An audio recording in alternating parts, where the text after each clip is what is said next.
1948.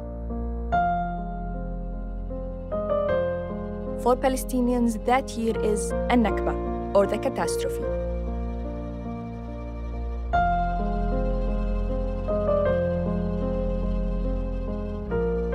When hundreds of thousands were forced out of their homes.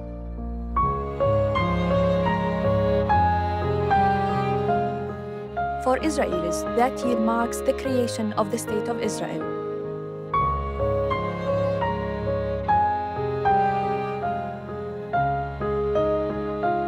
As a filmmaker and as a Palestinian, this documentary series was my way to understand the events of the past that are still shaping the present.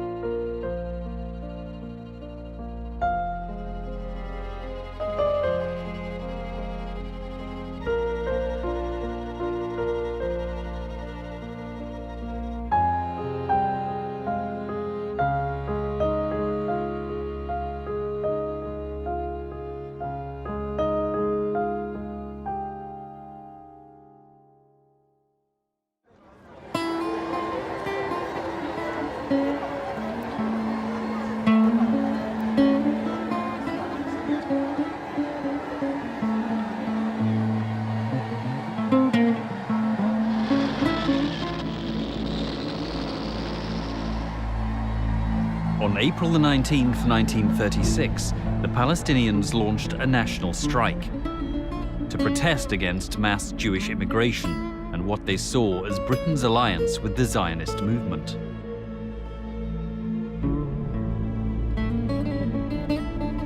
The British responded with force. During the 6 months of the strike, over 190 Palestinians were killed and more than 800 wounded. Wary of popular revolt, Arab leaders advised the Palestinians to end the strike. والمؤسف إنه البيان لما طلع الأمير عبد الله موقع عليه وملك اليمن الإمام وناشدوا أهل فلسطين إنه فكوا الإضراب يا أخي والأمور بنحلها مع الحليفة والحليفة نواها طيبة وكذا. وإعطاء بريطانيا فرصة حتى تثبت حسن نواياها، حسن نوايا بين قوسين. ومن المؤسف أنه حتى الآن نتحدث عن قرارات الأمم المتحدة وعن مشاريع أمريكية وأوروبية ونقول فلنعطي الغرب فرصة لإثبات حسن نواياه، كأنه 70 سنة ليست كافية لإقناعنا بأنه ليس هناك حسن نوايا من الغرب. Palestinian leaders bowed to pressure from the Arab heads of state and agreed to meet the British Royal Commission of Inquiry, headed by Lord Peel. In its report of July 1937, the Peel Commission recommended the partition of Palestine. The report drew the frontiers of a Jewish state in 1/3 of Palestine and an Arab state in the remaining 2/3 to be merged with Transjordan. A corridor of land from Jerusalem to Jaffa would remain under British mandate. The Commission also recommended transferring, where necessary, Palestinians from the lands allocated to the new Jewish state. The Commission's proposals were widely published and provoked heated debate. يسر الصهيونيين من تقرير بيل كوميشن كل السرور، لأنه مضمون في التقرير فكرة ترانسفير، أي انتقال الشعوب من منطقة لأخرى خلال عقيدتهم أو قوميتهم. فبالنسبة إلى الصهيونيين معنى الترانسفير يعني قد يوصلوا على دولة يهودية 100% مع حق وبرميشن الدولة المنتدب. فذلك كان يعني أحسن شيء في تقرير بيل كوميشن بالنسبة إلى الحركة الصهيونية. تنظيف وتطهير فلسطين من سكانها العرب من وجهة النظر الصهيونية عملية تم التخطيط لها عشرات السنين قبل. وجود لجنة تسمى بلجنة الترانسفير التي كان يرأسها يوسف فايتس فايتس الذي كان يشكل الساعد الأيمن لبن غوريون، وهذا في سنوات ال30 طبعا. هذا يؤكد أن المخطط الصهيوني كان يدرس مسبقا ضرورة التخطيط المنهجي لتطهير هذه البلاد من العرب خدمة للفكر الصهيوني، لكي يتسنى ترويج فكرة أرض بدون سكان لسكان بدون أرض. From the 1930s, especially from the late 1930s onwards, they did start to discuss it very intensively, but still secretly. So I think it wasn't possible for many Palestinians to know what we know today as historians, because it was in the archives. كان في جهاز تصنت، يعني اليهود في الثلاثينات، هذا إشي أنا استغربت جدا. يعني المكالمات حاجة من الحسيني من مكتبه كان في تصنت اليهود، وكانوا يسجلوا كل اللي بيحكي، وهيك كانوا يعرفوا كمان إذا في يهود بيحكوا مع جماعة حاج أمين، وكانوا يروحوا لهم ويحكوا لهم أنتوا بتغلطوا، حتى ما حكوا أشياء أسرار، يعني ما كشفوا أسرار. As the Palestinian revolt continued, Britain's response hardened. Between 1936 and 1937, the British killed over 1,000 Palestinians. 37 British military police and 69 Jews also died.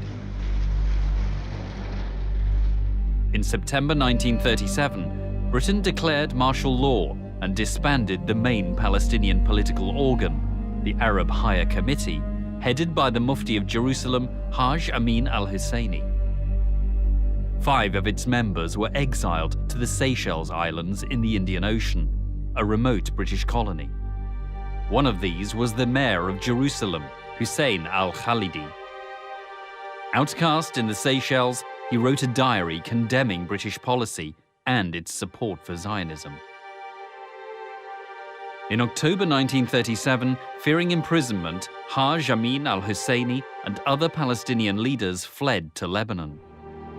The political leadership of the Palestinians was now in exile.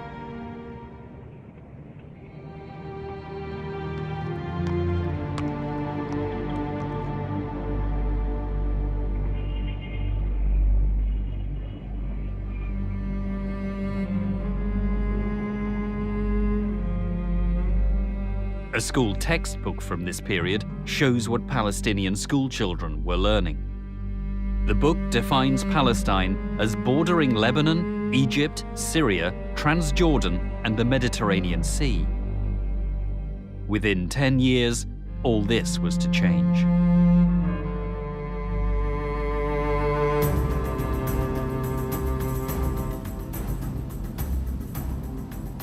The revolt continued despite the absence of the Palestinian leadership.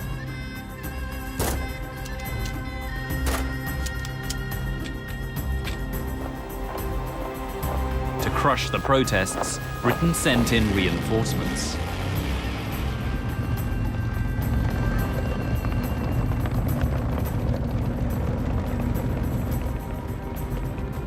بريطانيا جندت من أجل أن تكسر هذه الثورة، يعني كانت جندت يعني أشهر جنرالاتها، الجنرال ويفل، الجنرال ديل، الجنرال ماكميلان، الجنرال ريش. 4 جنرالات واشتركوا في الحرب العالمية الأولى، يعني خبرات عسكرية كبيرة جدا.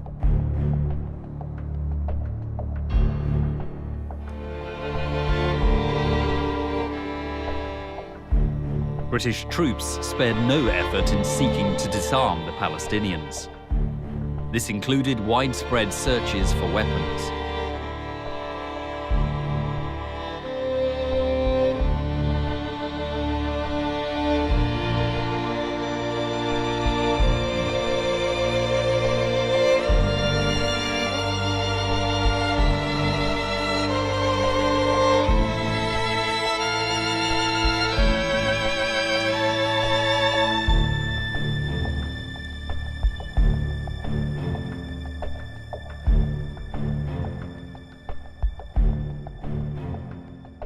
إذا وصلوا لقوا رصاصة فاضي باب بيتنا ينسوا البيت. كانت بريطانيا تمنع أي واحد يحمل سلاح، حتى لو فشخ يحاكموا عليها، ممنوع. يعني في البلد في 4 برانق فيش.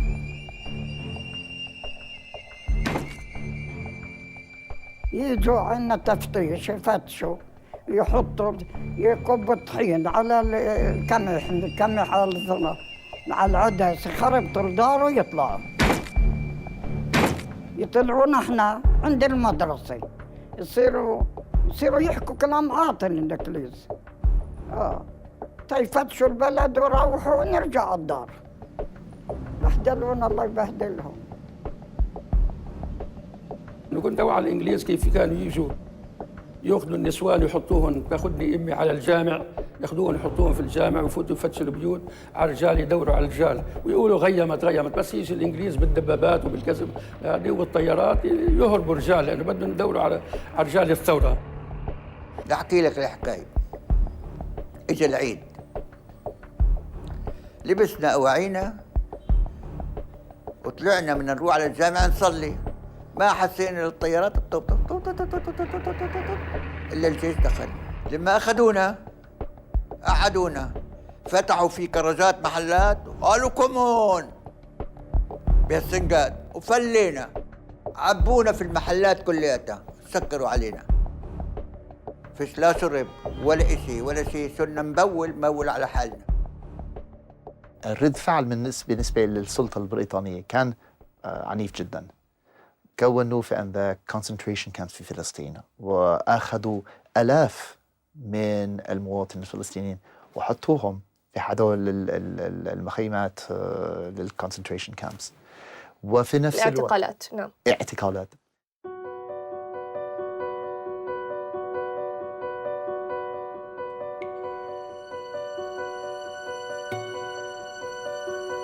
Among those arrested by the British was Sadaj Nassar, wife of the newspaper editor Najib Nassar. Arrested without charge, she spent 11 months in prison before being released. As the death toll rose during the revolt, the Palestinian press captured the mood of its community. This cartoon provides an example. It depicts the leaders of the Zionist movement building their state on a foundation of human skulls.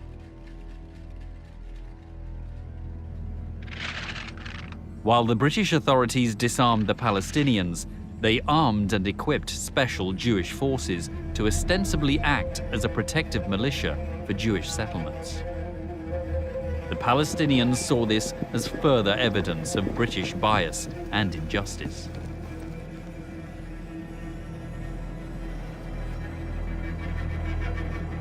In 1938, an underground Zionist paramilitary organization called Irgun began to increase the number of attacks against Arab targets. In July of that year, the group carried out a succession of bombings in civilian areas in Haifa and Jerusalem. 68 Palestinians were killed.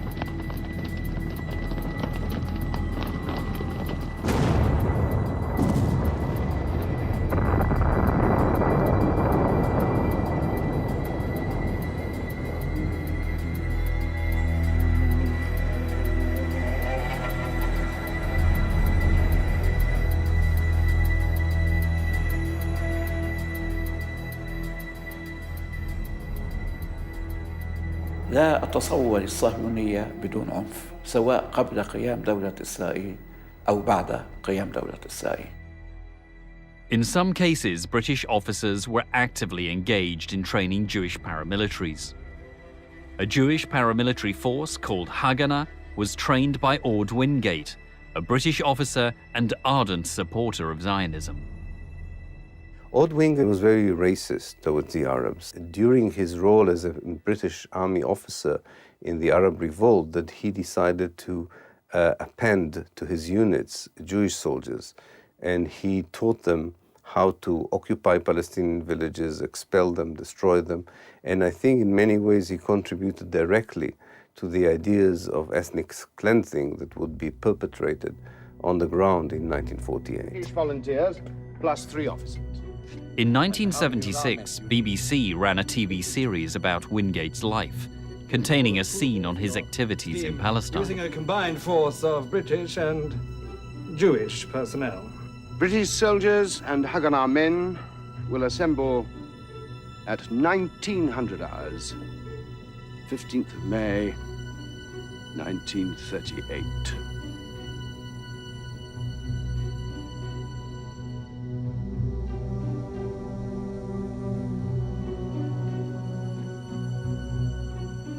Moshe Dayan, later Israel's defense minister, looked up to Ord Wingate as a mentor.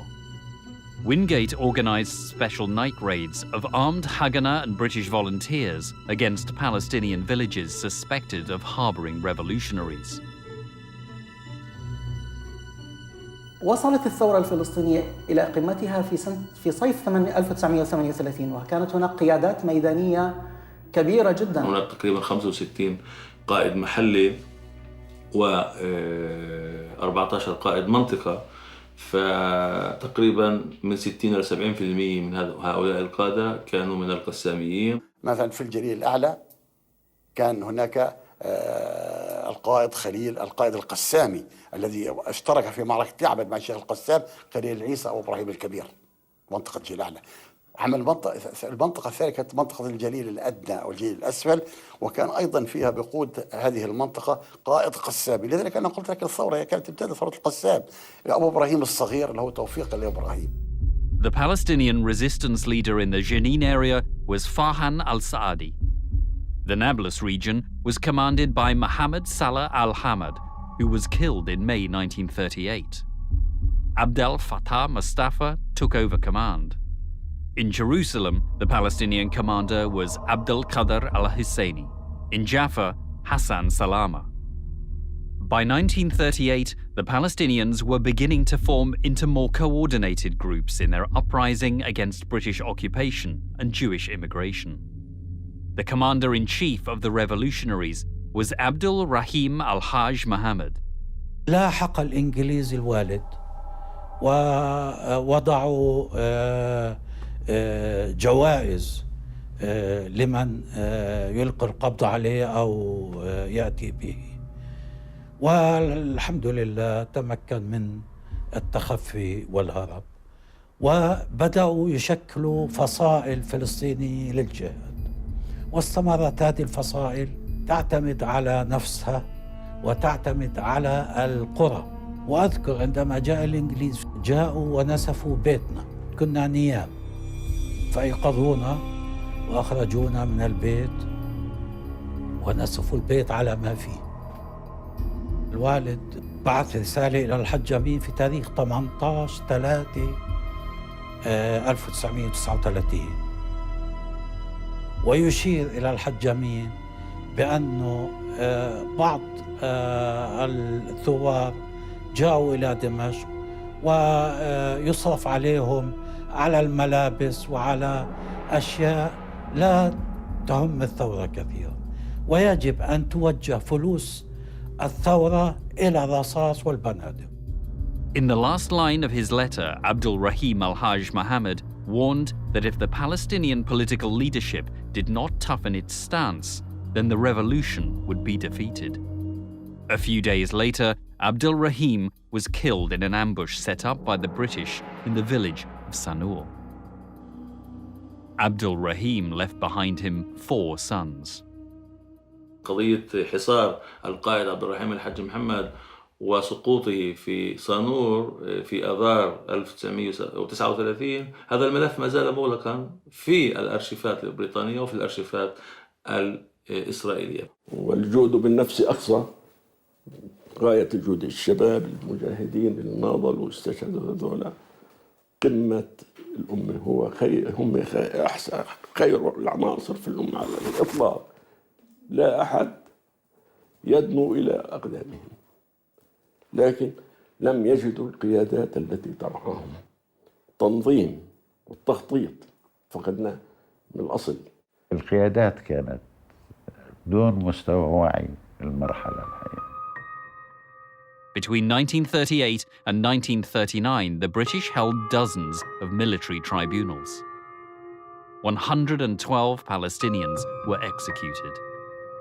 Among them, Farhan al-Saadi, the 80-year-old revolutionary from Jenin, executed during the Muslim holy month of Ramadan.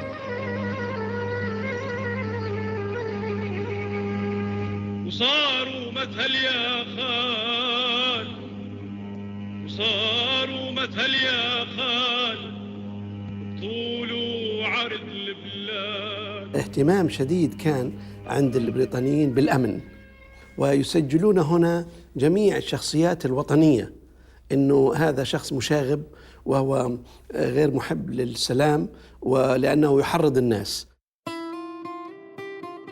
One such Palestinian, patriot or troublemaker, was the Greek Catholic Bishop of Acre, Gregorius Hajar.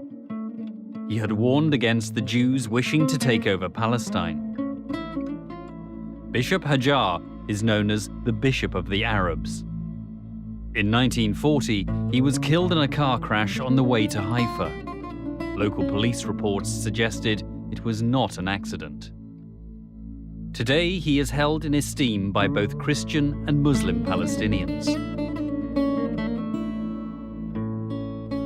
بريطانيا كانت تمارس إلى ذلك ضغط هائل على السكان من سياسة العقاب الجماعي، حرق البيادر وتجميع الرجال وإجبارهم بالسير على الجمر وعلى ألواح الصبر والتعذيب وخلط المواد الغذائية وبعضها خلط الزيت بالسكر وما إلى ذلك، والتجويع وهدم المنازل والحصار الشديد في أيام الحرب القائضة. كل هذه الأمور مجتمعة أثرت على معنويات الشعب الفلسطيني وقدرته على الاستمرار بالثورة، خاصة الكثير من كوادر الثورة تم القضاء عليها.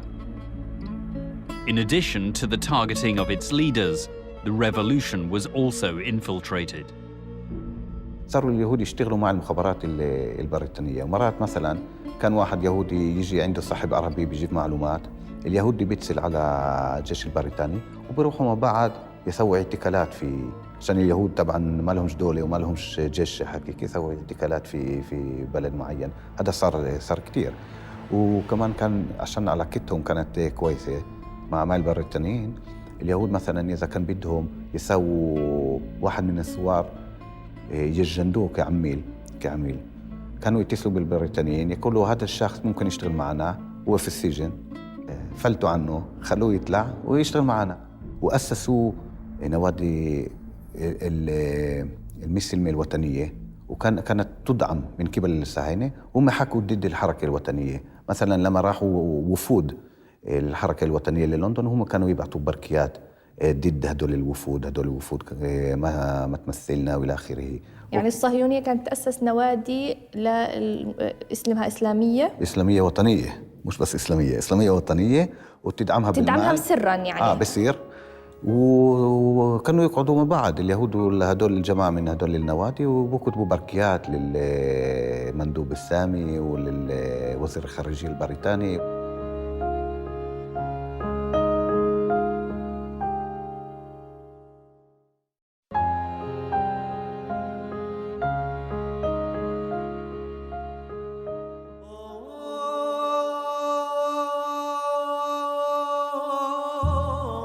The Palestinian revolt lasted from 1936 to 1939. In that period, an estimated 5,000 Palestinians were killed and 14,000 wounded. Some 100 British soldiers and 400 Jews also died during the revolt.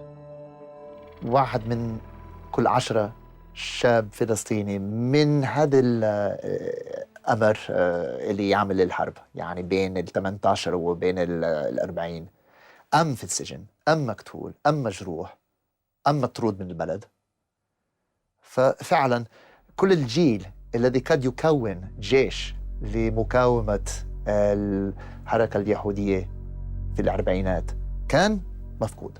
اللي كان نشيط بالثورة أو انقتل أو هرب أو انعدم، يعني وما كان في أي مؤسسات تقريبا يعني بالمجتمع الفلسطيني، لا مؤسسات ولا نشيطين ولا شيء. يعني كان المجتمع بوضع كتير متدهور يعني. The Palestinian society was leaderless in many ways, both militarily and politically. And although there was a Palestinian leadership in exile, it had very loose connection to the events inside Palestine. So I think it is fair to say that from 1939 onwards, there isn't a real Palestinian leadership on the ground. And this is one of the reasons that contributed to what happened in 1948. The battle for Palestine was lost by the Palestinians not in 1948, but in the late 1930s. because Britain completely smashed to the ground the Arab revolt and the Arab irregular forces.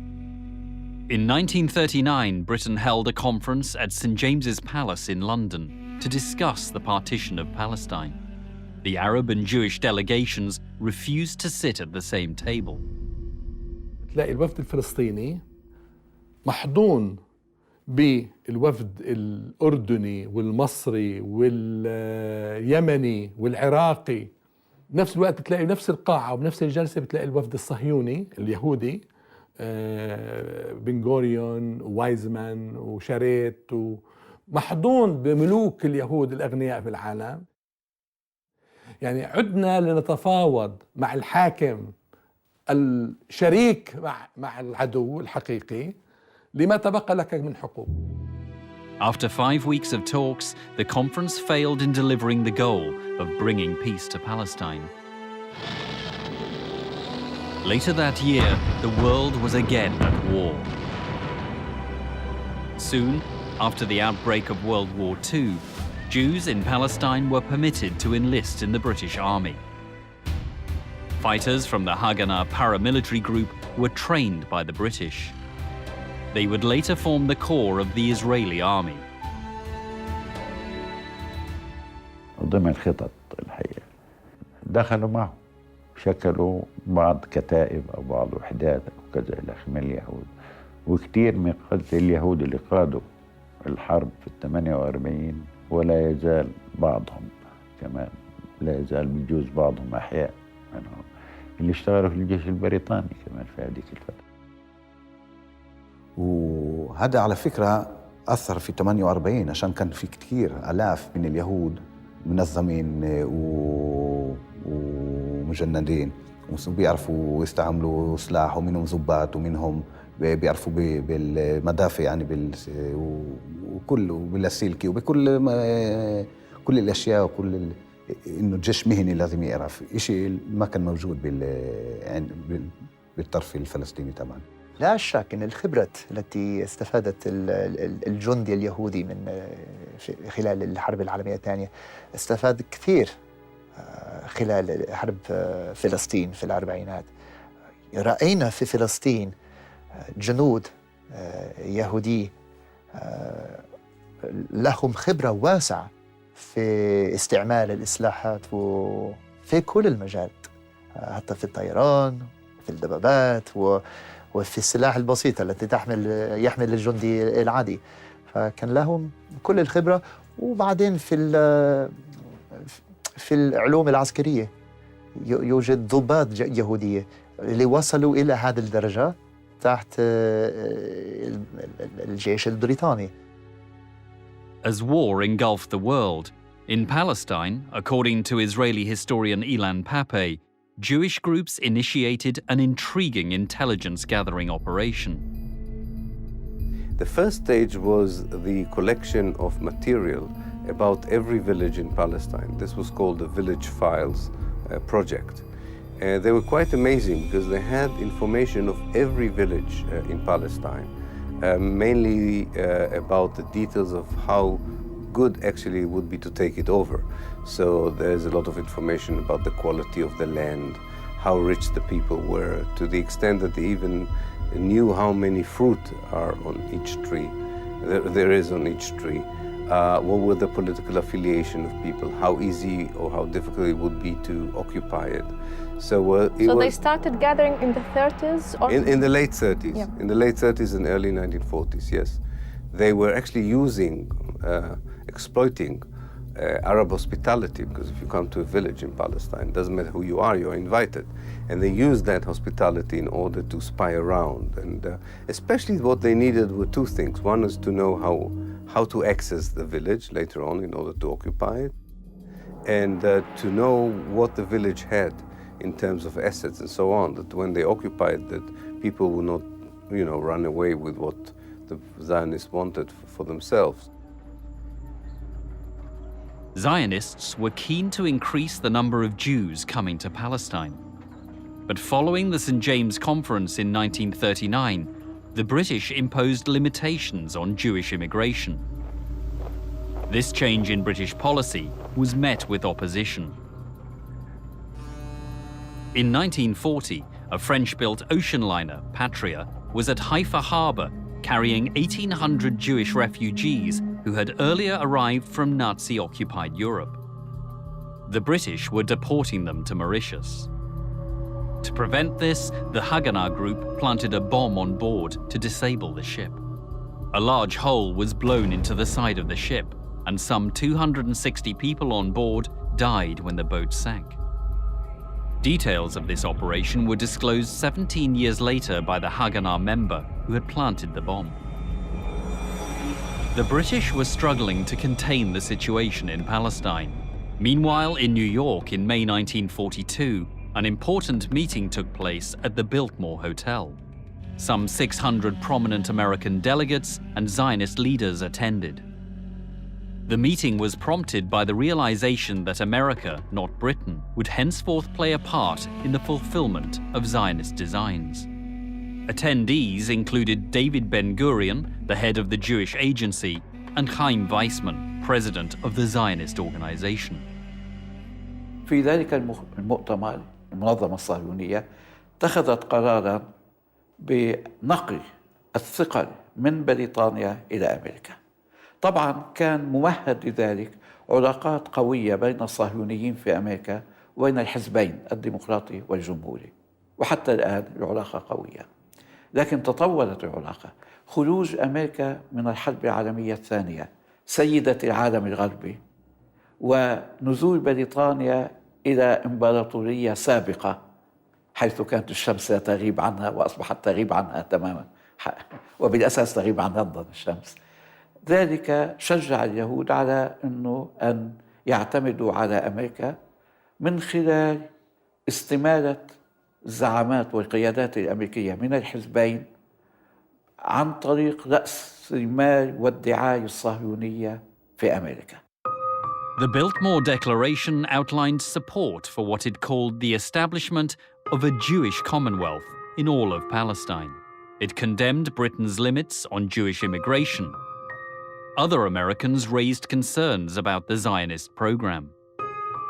In 1943, General Patrick Hurley, a former Secretary of War, submitted a report to President Roosevelt following a visit to Palestine and a meeting with Ben-Gurion in Jerusalem. In the report, Hurley was highly skeptical of the Zionist agenda. He summarized its expansionist aims. The Zionist organization in Palestine has indicated its commitment to an enlarged program for 1. A sovereign Jewish state which would embrace Palestine and probably eventually Transjordan. 2. The eventual transfer of the Arab population from Palestine to Iraq. 3. Jewish leadership for the entire Middle East in the fields of economic development and control. Zionist supporters in America were undeterred. In 1944, the World Jewish Conference met in Atlantic City, in the state of New Jersey. The speeches left little doubt about their drive to see the establishment of a Jewish Commonwealth in Palestine. Jewish Commonwealth inherits Israel, operates Israel, means nothing more than justice to the Jew, freedom for the Jew, equality of the Jewish people with all the free peoples of earth. That the real solution of the Jewish problem cannot be brought about unless the Jewish people will be given the right and will be helped by the United Nations to establish Palestine once and for all as its own Jewish homeland.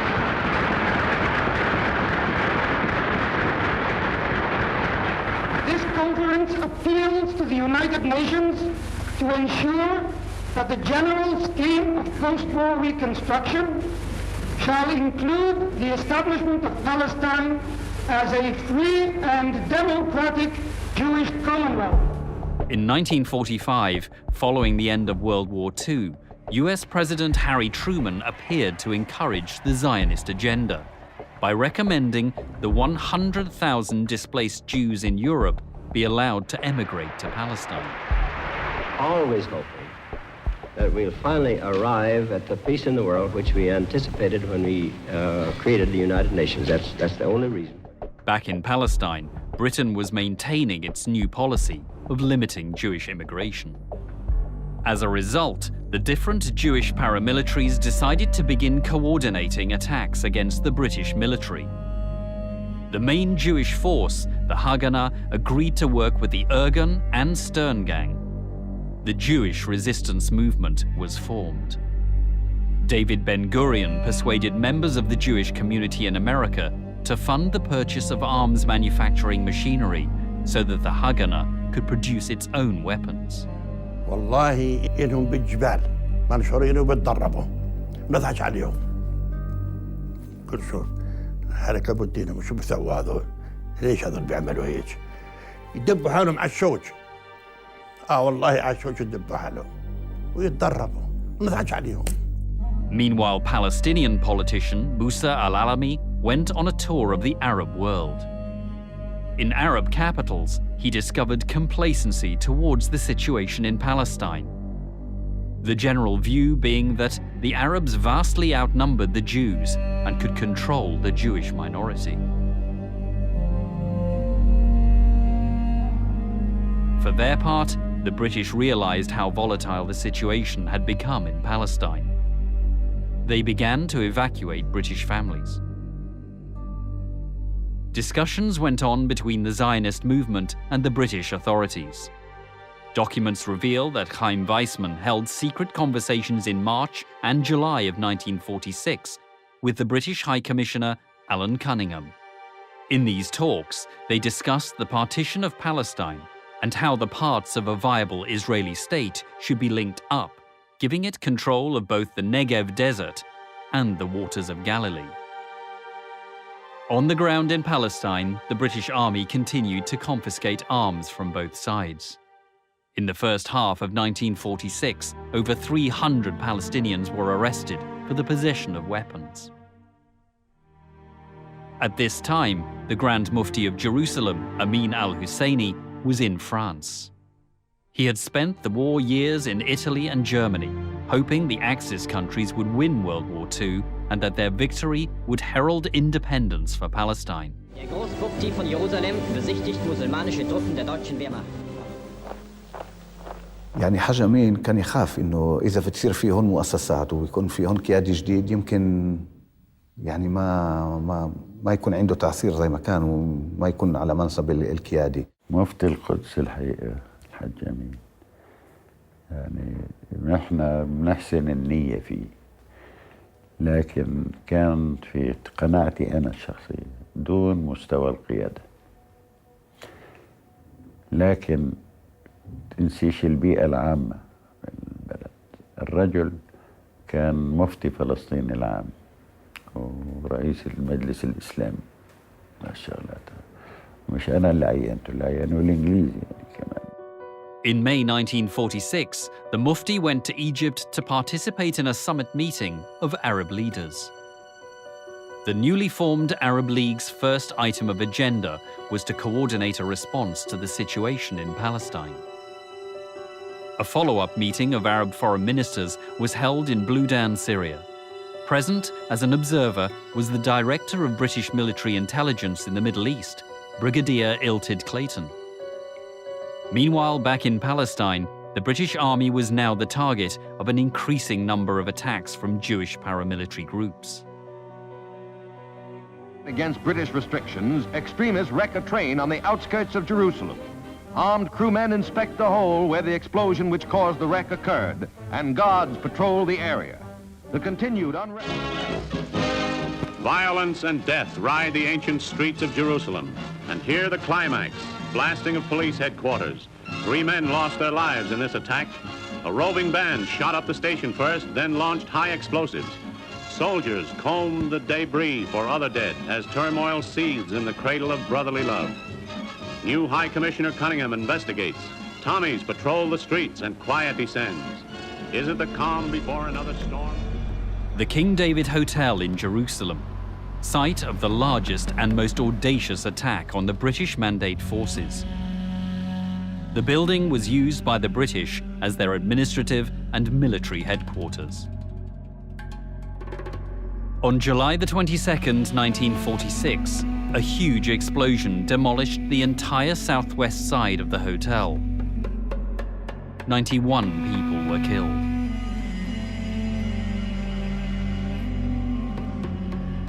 The attack was carried out by Irgun, the Jewish paramilitary group.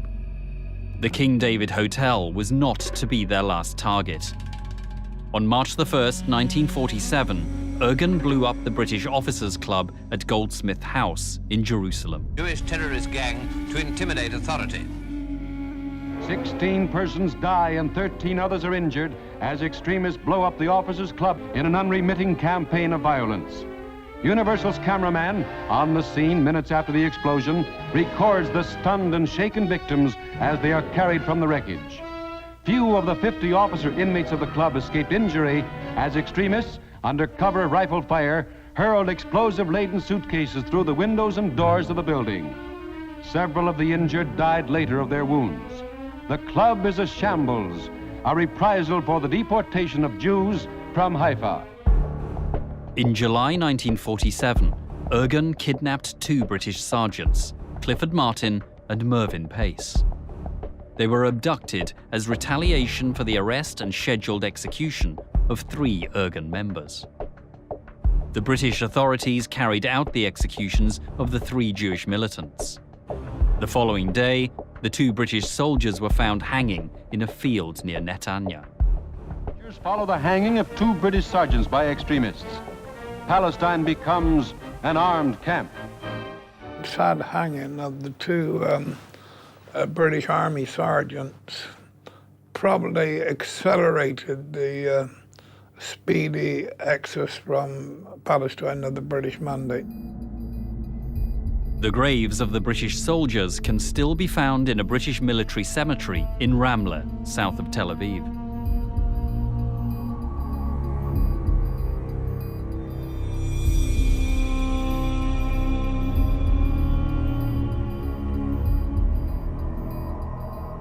Following the so-called Sergeant's Affair, British forces in Palestine went on a heightened state of alert.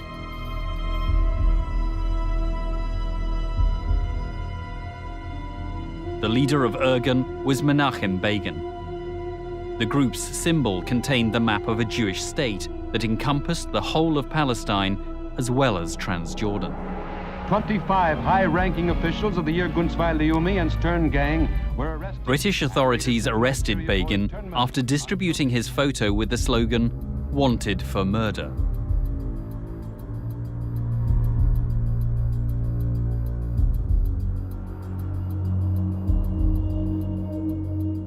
"30 years later, Begin became the Prime Minister of Israel.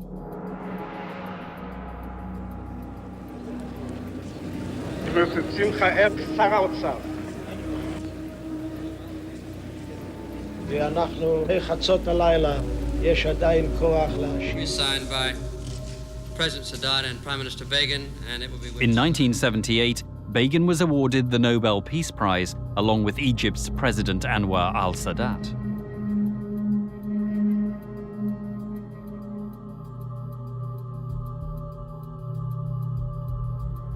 During the last 8 years of the British Mandate in Palestine, British documents recorded over 500 attacks by underground Jewish groups.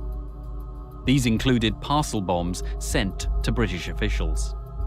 On January 12, 1947, another Jewish group, the Stern Gang, parked a truck loaded with explosives outside a British police station. From Haifa come pictures showing the result of the recent outrage that shattered the brief lull in terrorist activity. The incident was caused by a man, believed by some to be one of the Stern gang this time, driving a stolen van full of explosives to police headquarters where it blew up. 2 British and 2 Arab policemen were killed and others are reported missing. More than 60 police, soldiers and civilians were injured.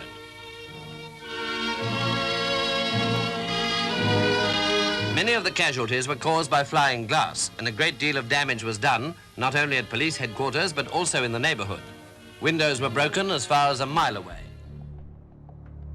Former British Prime Minister Winston Churchill, who had been a prominent and enthusiastic supporter of Zionism, condemned the attack.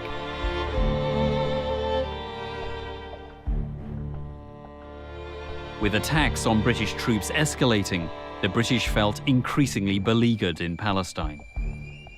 في كان مجموعة من الأسباب، منها أنه ضمن قوات الأمن أو الشرطة البريطانية بفلسطين كان أعداد كبيرة من اليهود، وهؤلاء اليهود كانوا يعرفون الخطط ويحاولون إجهاضها. الشيء الثاني، كان نفوذ الحركة الصهيونية في الخارج قوي جدا على الحكومة البريطانية، ويؤثرون عليها كي تؤثر على ضباطها وعلى الانتداب البريطاني في فلسطين. In February 1947, Britain announced the decision to end its mandate in Palestine. Its spokesman said his country would turn over the difficult situation to the United Nations. British public opinion will permit no more expenditure of life and treasure. It will acquiesce no longer in the use of British forces and the squandering of British lives to impose a policy in Palestine which one or other of the parties is determined to resist. It has brought down on our heads the execration of the Jews and the bitter resentment of the Arabs. It has made us the butt of malicious criticism throughout the world. We have played our part. Britain was now washing its hands of Palestine, setting in motion events that would lead towards the momentous year of 1948.